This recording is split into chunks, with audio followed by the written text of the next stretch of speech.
խոսքը ատոմակայանի վերաբերյալ իրենց այդ հայտարարությունների մասին է։ Մի կողմ թողնենք այն, որ սկզբում սրանք կեղծեցին, թե Միացյալ Նահանգները 9 միլիարդ ներդրում է անելու Հայաստանում։ Իրականությունը այն էր, որ Հայաստանը ոչ թե ներդրումներ է ստանալու Միացյալ Նահանգներից, այլ հնարավորություն է ստանում Միացյալ Նահանգներից գնել 5 միլիարդի միջուկային էներգիային առնչվող տեխնոլոգիաներ, այսինքն Հայաստանը դեռ պիտի 5 միլիարդ վճարի եւ հետագայում 4 միլիարդ էլ սպասարկման համար 9 միլիարդ, բայց գանք դրան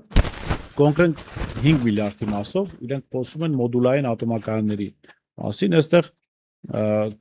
այս հարցը քննարկել եմ մասնագետների հետ միջև այս եթերը եւ հենց մասնագետների խորհրդատվությամբ արձանագրված թվերի վրա հենվելով կխոսենք այս խնդրի մասին։ Ուրեմն նկատենք, որ Հայաստանում տարեկան արտադրվում եւ ծախսվում է 6.5 միլիարդ կիլովատ-ժամ էլեկտրաէներգիա, որի 40%-ը, այսինքն 2.6 միլիարդը տալիս է ատոմակայանը,